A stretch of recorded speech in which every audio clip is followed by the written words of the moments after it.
தொடுவானம்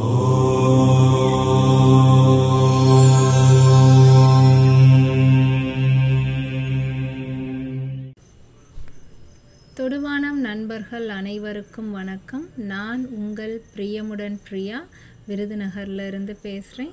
இன்றைக்கி நாம் பார்க்க போகிற கொன்றை வேந்தன் செய்யுள் ஓதலின் நன்றே வேதியருக்கு ஒழுக்கம். ஓதல் அப்படிங்கிறதுக்கான பொருளை தெரிஞ்சுக்கலாம். ஓ அப்படின்னு நம்மளுடைய அந்த தமிழ் உயிர் எழுத்தை சொல்லும்போதே நம்மளுடைய வாய் பார்த்தோம்னா வட்ட வடிவத்துக்கு போகும்.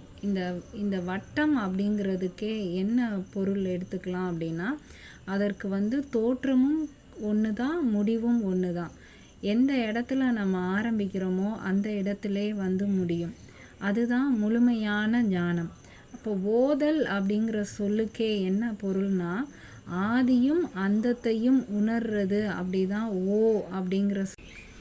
ஓ அப்படிங்கிற எழுத்துக்கான விளக்கம்.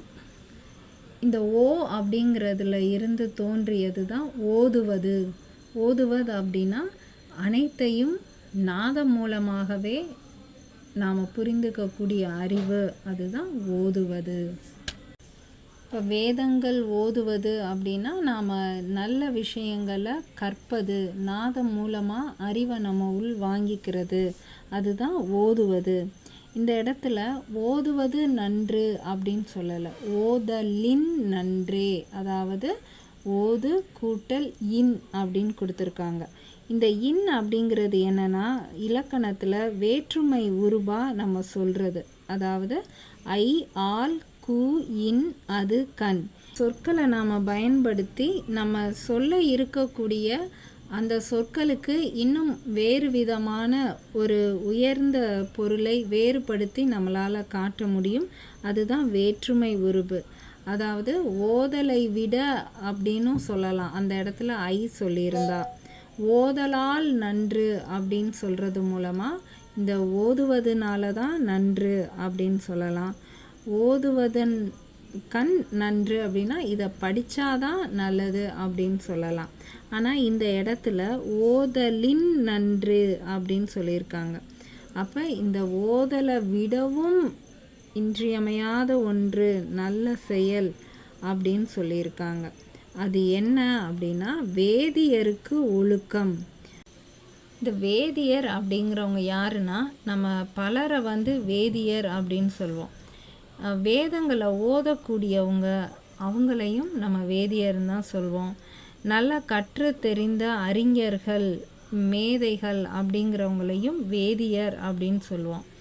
இந்த கெமிஸ்ட்ரியில் ரசாயன மாற்றம், வேதியியல் மாற்றம், அதை பற்றிலாம் படிக்கிறாங்க இல்லையா, அவங்களையும் நம்ம வேதியாளர் அப்படின்னு சொல்லுவோம். இப்போ இந்த இடத்துல வேதியர் அப்படின்னா என்னன்னா, நம்மளை தான் வேதியர் அப்படின்னு சொல்கிறாங்க. வேதத்தை கற்கிறவங்க மட்டும் வேதியர்கள் கிடையாது.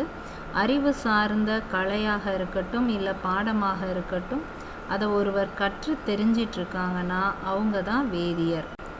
இப்போ நம்ம குழந்தைகள் படிக்கும்போது அந்த விஷயத்தில் ஆதி முதல் அந்தம் வரை அவங்க புரிந்துக்கிறது தான் நன்று அப்படிங்கிற பொருள் கிடையாது.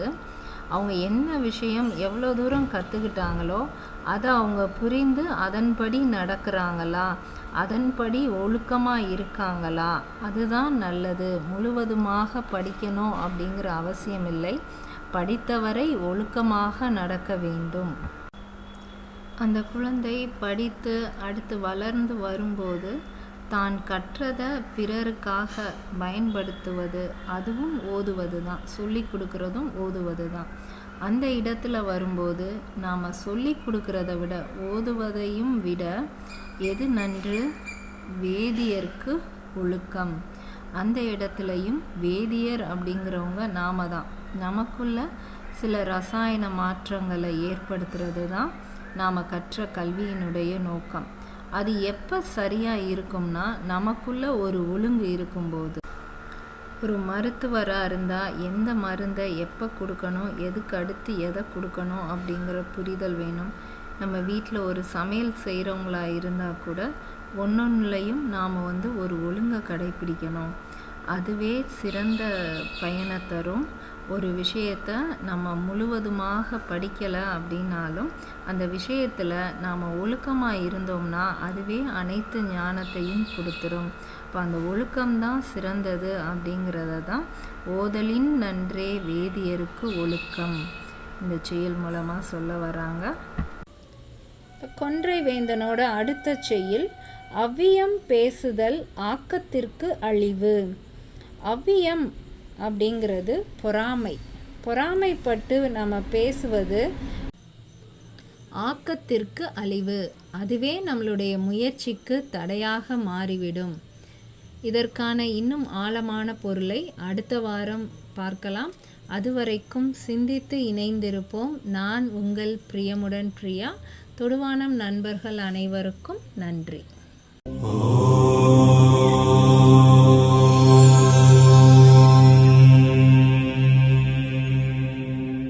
वीडियोस बनाने हैं फिल्मोरा है ना।